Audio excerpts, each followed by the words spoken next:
안녕하세요, 홍씨입니다. 오늘은 캐스퍼 일렉트릭입니다. 이번 캐스퍼 일렉트릭은 인스퍼레이션 단일 실구매가는 서울 기준 2,350만 원입니다. 참고로 이보다 아래 등급은 배터리 용량과 성능 하향, 그리고 오프로드 트림도 추가돼서 추후에 출시할 예정이라고 하고요. 비슷한 가격대의 레이 EB는 에어 기준 실구매가는 2,399만 원, EB3는 스탠다드 에어 기준으로 3,290만 원입니다. 옵션 면에서 캐스퍼가 레이 대비 다방면에서 우위점이 많긴 하지만 EB3 대비로는 차로 유지 보조 2와 윈드실드 이중접합 차음 글라스, 2열 에어벤트 등이 빠지기 때문에 급 차이는 일부 있는 편입니다. 다만 이를 1천만 원 차이로 평가를 해보면 무난한 수준이라고 생각이 들어요. 다음으로 디자인을 살펴보면 이번 캐스퍼 EB는 내연기관 대비 방향 지시 등과 헤드램프에 LED를 적용해서 시인성을 높였습니다. 주간주행 등도 같은 원형이긴 하지만 사이사이 끊어지는 특수 그래픽을 사용하면서 차별성을 보여주고 있고요. 충전구는 범퍼 중앙부에 위치하며 49kW 배터리를 최대 120kW 급속 충전 시 10%에서 80%까지 30분이 소요가 됩니다. V2L도 지원이 되고요. 참고로 외장 컬러는 총 9가지로서 지금 보시는 컬러는 무광인 더스크 블루 매트입니다. 차분한 느낌이 고급스러운 것 같고요. 또한 크기는 전장, 전폭, 휠베이스가 늘어나면서 규격상 소형 SUV로 상향 분류가 되었습니다. 이제 경차 혜택은 없어요. 휠은 기본 15인치에 익스테리어 디자인 적용 시 17인치로 확대가 됩니다. 다만 익스테리어 패키지에는 LED 등화류가 모두 묶여있기 때문에 주행거리를 위해 휠만 따로 선택할 수 있도록 해줬으면 좋겠다는 아쉬움이 드는데요. 트렁크는 내연기관 대비 100mm가 길어지면서 용량도 47리터가 늘어난 280리터로 확대가 되었습니다. 또한 폴딩을 통해 추가 공간 확보도 가능하고요. 실제 체감 공간을 살펴보면 배터리 탑재로 인한 차이가 거의 안 느껴집니다. 짠! 이번에는 실내입니다. 이번 캐스퍼 EB의 실내 컬러는 블랙 원톤과 다크 그레이 원톤, 베이지 앤 카키 브라운 투톤 이렇게 총 3가지이고요. 지금 보시는 컬러는 블랙 원톤으로서 노멀한 느낌입니다. 먼저 전체적인 레이아웃은 내연기관 캐스퍼와 전반적으로 비슷하긴 하지만 스티어링의 경우 3스포크 타입으로 변경이 되었습니다. 중앙부에는 인터랙티브 픽셀 라이트도 추가가 되었어요. 그리고 드라이브 모드는 핸들에 배치가 되어서 조작성이 좋았고요. 계기판은 기존 4.2인치 슈퍼비전 클러스터에서 10.25인치 디지털로 업그레이드가 이루어졌습니다. 다만 그래픽은 아반떼와 동일한 구형 그래픽으로서 CCNC는 누락이 됐습니다. 다음으로 인포테인먼트는 10.25인치로 사이즈는 커졌지만 역시 CCNC 미탑재로 인해 무선 카플레이와 같은 일부 기능들은 지원이 되지 않아요. 그래도 전용 기능들이 추가가 되어서 그런지 확실히 쓰임새는 좋아진 것 같습니다. 다음으로 대시보드 중앙부에 있던 기존 기어 노브가 핸들 뒤에 칼럼식으로 변경이 되면서 무선 충전 패드가 추가되었고요. 또한 송풍구 하단 USB 포트도 기존 A 전용에서 ANC 혼용으로 개선이 되었습니다. 앰비언트 라이트 역시 보라색 단일에서 64개의 색상 지원으로 업그레이드도 되었어요. 그리고 통풍도 이제 조수석까지 확대가 되었습니다. 마지막으로 맨 하단부에는 실내 V2L 설치로 전기차에서 기대되는 많은 부분들을 충실히 갖춘 모습입니다. 짠! 이번에는 2열입니다. 캐스퍼 일렉트릭의 사이즈는 전장 250mm, 전폭은 15mm, 휠베이스는 180mm가 늘어나면서 기존 캐스퍼 대비 확실히 넓은 공간을 가지고 있습니다. 실거주성은 키 165cm 여성 기준으로 최대 레그룸은 2뼘 반, 최소 레그룸은 1뼘, 헤드룸은 주먹 2개 정도가 나오고요. 레이와 비교해보면 전고를 제외하면 캐스퍼가 좀 더 크기 때문에 확실히 답답함이 덜 한 것 같습니다.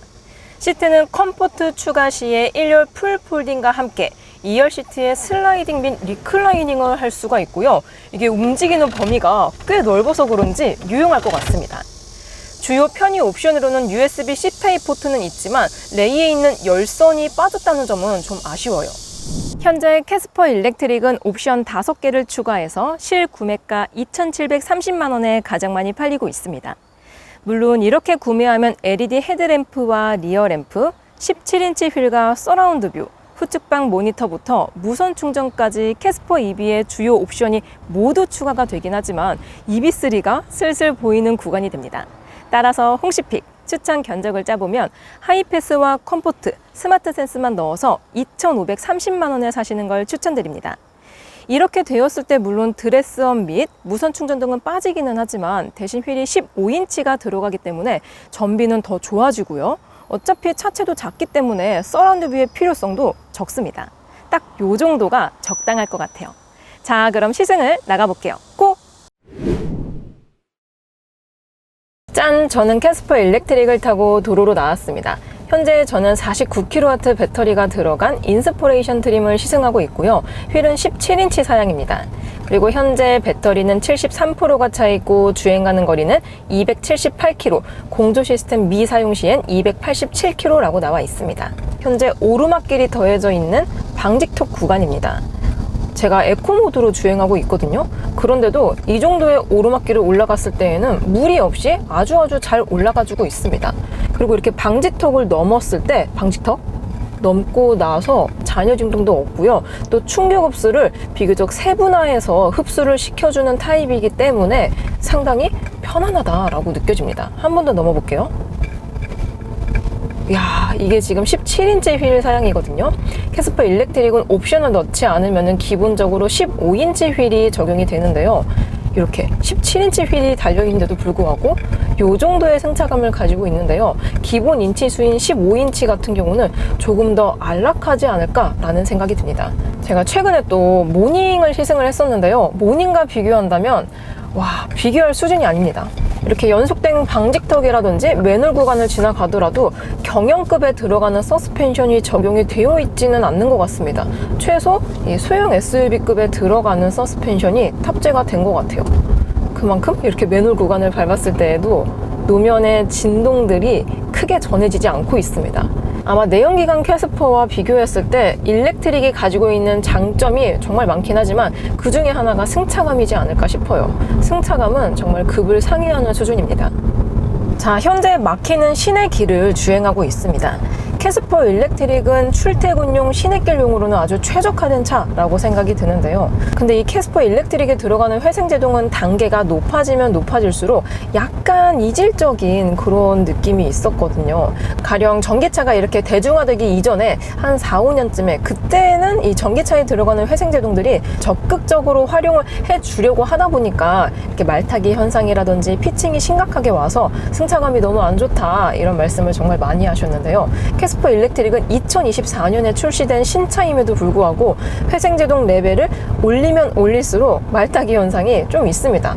요거는 최근에 출시가 됐었던 전기차들하고 좀 방향성이 다르게 느껴지고 있어요. 이게 레벨을 이렇게 패들 시프트를 이용해서 설정을 할 수가 있는데요. 현재 I 페달 모드입니다. 여기서 엑셀링하고 발을 떼볼게요. 오, 저 브레이크 안 밟았고 엑셀에서 발만 떼둔 상태입니다. 오, 근데 진짜 뭔가 급브레이크를 잡는 것처럼 이렇게 왔다 갔다 해요. 그래서 아주 막히는 길에서도 I 페달 모드는 저는 추천드리진 않고요. 한 레벨 2 정도가 가장 적절하게 느껴집니다. 자, 이번에는 정숙도입니다. 현재 시속 80km로 주행하고 있고요. 이랬을 때 데시벨을 측정해보면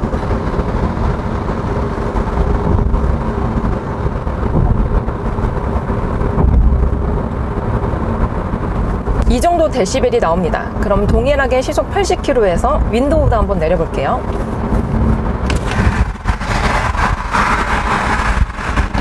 오, 뜨거운 바람이. 이제 창문을 닫아보겠습니다. 꽤나 조용한 실내 정숙도를 가지고 있는 것 같습니다. 특히 전기차 같은 경우는 내연기관처럼 백색 소음이 없기 때문에 모터에서 발생하는 소음들이 운전자에게 들릴 수가 있습니다. 그런데 캐스퍼 일렉트릭은 P2 시스템의 유체 챔버를 이용해서 모터에서 날 수 있는 소음을 저감시켰다고 하는데요. 이렇게 쭉 밟았을 때에도 뭔가 이 풍절음이 심할 뿐이지 모터에서 들려오는 소음들이 크게 느껴지진 않는 것 같습니다. 다만 로드 노이즈 같은 경우는 내연기관 캐스퍼와 비교했을 때 조금 더 잘 막아주고 있다라는 느낌이 듭니다. 배터리가 하부 쪽에 깔리면서 흡차음재가 내연기관과 비교했을 때 조금 더 많이 쓰였다고 하는데요. 그래서 그런지 몰라도 노면에서 뚫고 올라오는 이런 소음들이 크게 느껴지진 않는 것 같아요. 다만 지금처럼 도로가 계속 깨져 있는 곳을 지속적으로 지났을 때에는 소음이 좀 울려 퍼지는 타입이긴 합니다. 그래서 경쟁차라고 볼 수 있는 레이 EV와 비교했을 때는 확연히 캐스퍼 일렉트릭이 조용하긴 하지만 전기차 전용 플랫폼으로 만들어진 기아의 EV3와 비교했을 때에는 전체적인 실내 NVH가 조금 아래급이다 라는 게 느껴집니다. 현재 저는 스마트 크루즈 컨트롤을 실행을 시켜뒀습니다. 요거는 이제 현대 스마트 센스라고 100만원짜리 옵션을 추가를 하시면은 내비 기반 스마트 크루즈 컨트롤이 들어갑니다. 현재 저는 내비를 따로 찍진 않았지만 내비를 찍게 될 경우에는 길 찾기와 함께 또 빠지는 구간에서는 속도 조절 이런 것들을 할 수가 있다고 합니다. 확실히 이 반자율주행 기술이 들어가 있으면은 운전 피로도가 확 낮아지는 것 같아요. 그리고 큐브 테마를 선택하고 이 스마트 크루즈 컨트롤을 실행하면 그래픽이 조금 더 예쁘게 나옵니다. 자, 이번에는 가속감입니다. 캐스퍼 일렉트릭의 드라이브 모드는 에코, 노멀, 스포츠, 스노우 이렇게 4가지입니다.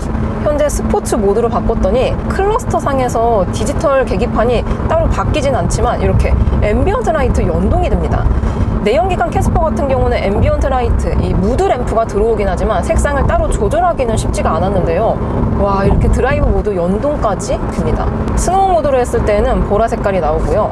에코 모드는 초록 색깔, 노멀 모드는 다시 약간 파란색, 그리고 스포츠 모드로 바꾸니까 이렇게 레드 컬러로 변경이 됩니다. 그리고 이 디지털 클러스터가 변했을 때 애니메이션도 꽤 예쁜 것 같아요. 현재 스포츠 모드로 세팅을 해둔 상태이고요. 자, 그럼 속도를 살짝 낮추고 저속에서 고속으로 풀악셀! 오! 역시 즉각 토크감과 함께 빠르게 차체를 구동을 시켜 나가주고 있습니다. 오! 야! 와, 근데 이 캐스퍼 일렉트릭 고속 안정성이 상당히 좋은데요? 오! 근데 즉각 토크감이 내연기관에 비해서 좋은 거지 뭔가 전기차 중에서는 좀 부드럽게 끌어올려주고 있습니다. 다시 한번 엑셀링 해볼게요. 이렇게 하면 바로 이렇게 구동이 탁 되거든요. 그러면서 쭉 치고 나가주는데 일정 속도 이상부터는 뭔가 차가 출력이 여기까지다 라는 게 느껴집니다. 역시 캐스퍼 일렉트릭은 시내 주행에 조금 더 잘 어울리는 것 같아요. 그리고 과속을 했을 경우에 이렇게 앰비언트 무드 램프로 한 번 더 깜빡깜빡 해주면서 운전자에게 알려줍니다. 이런 것도 내연기관에서는 없었는데 확실히 기능들이 뭔가 많아졌어요. 캐스퍼 일렉트릭은 내연기관 환산 시에 115마력의 15토크의 힘을 가지고 있습니다. 내연기관 캐스퍼와 비교하면 장족의 발전이다 라고 생각이 들지만 이거는 공차 중량의 차이가 있습니다. 최대 350kg가 무거운데요. 350kg 차이면 상당히 많이 나는 수준인데요. 보통 같은 플랫폼으로 만들어진 차인데 공차 중량의 차이가 100kg 이상 나갈 경우에는 가속감이라든지 승차감이 체감이 조금 되는 수준이거든요. 근데 350kg면은 상당히 많이 납니다. 그래서 그런지 49kW 배터리가 이 차체를 구동시키는데 부족함은 없거든요. 근데 딱 달렸을 때 이 차가 조금 무겁다라는 게 느껴집니다. 다만 저처럼 이렇게 혼자 탑승을 하신다면 바로바로 이렇게 엑셀링을 했을 때 바로바로 튀어나갈 수가 있어서 너무너무 경쾌하고 또 지금처럼 고속도로 주행을 했을 때에도 무리가 전혀 없거든요. 근데 만약에 성인 4명이 가득 탑승을 한다면은 제가 지금 느끼고 있는 경쾌한 가속감을 동일하게 느끼기는 조금 어렵지 않을까라는 생각이 듭니다. 그래도 이게 출퇴근용 데일리카 또는 시내 주행용으로는 정말 좋은 세팅을 가지고 있기 때문에 이렇게 혼자 탔을 때에는 무리 없이 정말 빠르게 나가주고 있네요. 근데 차 급의 한계일 수도 있겠지만 이렇게 고속으로 가면 갈수록 풍절음이 좀 크게 들어옵니다. 짠! 이번에는 유턴존에 진입을 했습니다. 자, 이렇게 360도 어라운드 뷰 켜고 한 번에 유턴 해볼게요. 역시 컴팩트한 차체를 가지고 있기 때문에 한 번에 유턴이 가능합니다. 참고로 이 360도 어라운드 뷰 같은 경우는 파킹 어시스트라고 옵션을 추가하셔야지 들어가는데요. 다만 컴팩트한 차체를 가졌음에도 불구하고 뭔가 이 핸들의 조향각이 엄청 예리하다라고 느껴지진 않습니다. 자, 전방에 코너 구간이 있기 때문에 캐스퍼 일렉트릭의 선의 능력도 살펴보겠습니다. 드라이브 모드는 스포츠 모드로 세팅을 해놓은 상태예요. 시속 70km로 코너를 돌아 나가 보겠습니다. 근데 지금 이 구간이 노면 상태가 안 좋은 구간이거든요. 그래서 그런지 살짝의 롤링이 발생이 되지만 또 금방 이렇게 고른 노면에서는 날렵한 최상선의 능력을 가지고 있습니다. 그리고 스포츠 모드로 바꾸니까 스티어링의 기어비가 소폭 좀 촘촘해지는 기분이 들어요. 그래서 약간의 핸들링만으로도 큰 조향각을 느낄 수 있게 해주기 때문에 방금처럼 저 정도의 코너 구간은 재미나게 탈 수 있는 것 같습니다.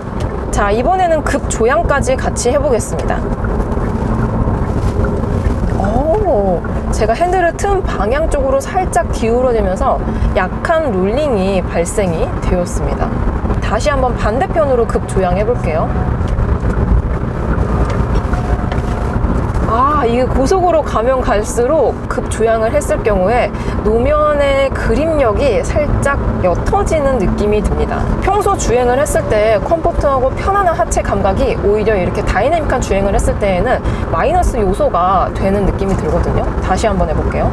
핸들을 틀고 나서 이렇게 차체가 조금 흔들렸죠. 차체 자세 제어 능력은 오히려 내연기관 캐스퍼가 조금 더 쫀쫀하게 이 그립력이 좋았던 것 같습니다.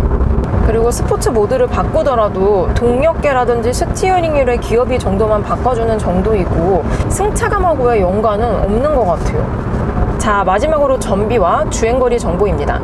현재 저는 17인치 휠 사양의 캐스퍼 일렉트릭을 타고 있기 때문에 복합 주행 가는 거리는 295km에 전비는 5.2km가 나온다고 하는데요. 현재 전비가 클러스터 상으로는 7.3km가 나오고 있습니다. 현재 외부 온도가 섭씨 영상 36도를 가리키고 있기 때문에 에어컨을 끄지 않았어요. 에어컨 계속 켜놓고 통풍 시트는 간헐적으로 사용을 했습니다. 이랬을 때 공조 시스템을 충분하게 사용했을 때 기준으로 전비가 리터당 7.3km가 나오고 있고요. 현재 저는 약 62km 정도 주행을 했고요. 출발했을 때 기준으로 지금 배터리는 61%가 차 있고요. 주행 가는 거리는 231km, 공조 시스템 미사용했을 경우에는 246km를 갈 수 있다라고 나와 있습니다. 와, 근데 공조 시스템을 사용하지 않았을 경우에 지금 배터리가 61%밖에 없는데도 불구하고 복합 주행 가는 거리랑 거의 큰 차이가 없네요. 짠! 캐스퍼 일렉트릭 2열에 탑승을 했습니다. 승차감 위주로 느껴볼게요. 현재 제가 늘 가는 보도블록 구간을 진행하고 있는데요. 이랬을 때 이 노면에서 올라오는 자잘자잘한 요철들이 탑승객에게 전달을 해주고 있습니다. 1열에서 편안하고 컴포트했던 승차감과 반대로 2열은 살짝 다이내믹한 느낌이 들지 않나 싶은데요. 이는 잘 포장된 도로보다는 지금처럼 노면이 안 좋은 상태일수록 좀 더 극명하게 다가옵니다. 그래서 내연기관 캐스퍼와 비교하면은 2열 승차감은 거의 비슷하게 느껴지고 있고요. EB3와 비교했을 때에는 훨씬 더 차이가 많이 납니다. EB3 같은 경우는 2열 서스펜션 방식이 독립 현가식인 멀티링크가 탑재가 되어 있고요. 캐스퍼 일렉트릭은 내연기관과 마찬가지로 토션빔, 좌우가 묶여있는 토션빔 엑셀이 적용이 되어 있습니다. 그래서 지금처럼 안 좋은 노면을 갔을 때 계속 불필요한 진동들이 탑승객에게 전달이 되고 있어요. 자, 이번에는 포트홀 구간을 넘어보겠습니다. 먼저 우측 바퀴로 넘어볼게요. 이번에는 좌측 바퀴로 넘어보겠습니다. 오, 와우. 제가 최근에 타봤었던 차량들 중에서 모닝 다음으로 충격이 좀 많이 와일드한 것 같습니다. 일단 이 보도블록 구간을 진행했을 때에는 그래도 이 정도의 진동은 나름 서스펜션이 흡수를 많이 시켜주는구나 라는 생각이 들었는데요. 방금처럼 고저차가 높은 포트홀 구간을 지났을 때에는 충격들이 좀 많이 와일드합니다. 특히 서스펜션이 이 충격을 흡수를 해주려고 하지만 뭔가 차가 너무 무겁다는 게 느껴지거든요. 그리고 지금 현재 저는 인치업이 된 17인치 휠 사양을 시승하고 있습니다. 그래서 타이어 편평비가 15인치에 비해서 조금 더 줄어들기 때문에 타이어에서 흡수해주는 파이도 좀 많이 적어진 것 같아서 아쉬워요. 개인적으로 캐스퍼 일렉트릭 2열에 사람이 자주 탑승을 한다 하면은 저는 인치업은 추천하지 않을 것 같아요. 자, 이렇게 캐스퍼 EV를 시승해 보았습니다. 캐스퍼 EV는 연간 82만 원이 지출이 되고요. 에어백은 총 7개, 충돌 테스트 결과는 아직 없습니다. 리콜 사항도 현재까지는 없고요. 주요 불만 사항으론 익스테리어 패키지의 17인치 기본화로 인한 전비 및 주행거리 하락이 있습니다. 자, 마지막으로 홍 씨의 총평, 캐스퍼 일렉트릭 어땠냐? 일단 저렴하고 풍족한 옵션의 전기차로서는 적합합니다. 주행거리도 준수하고 승차감 및 종합 성능도 금 내에서는 상급이라고 생각이 들었는데요. 하지만 소형 SUV냐 경차냐 규격상으로는 소형의 수입인데 실질적으로는 경차스럽다는 것. 즉, 금 논리보다는 2천만 원대의 전기차로 보시는 게 좋을 것 같습니다. 저는 그럼 다음 영상으로 찾아뵐게요. 오늘도 저의 영상이 재밌고 도움이 많이 되셨다면 좋아요와 구독, 그리고 알림 설정까지. 다음 시간에 또 뵐게요. 안녕. 빵!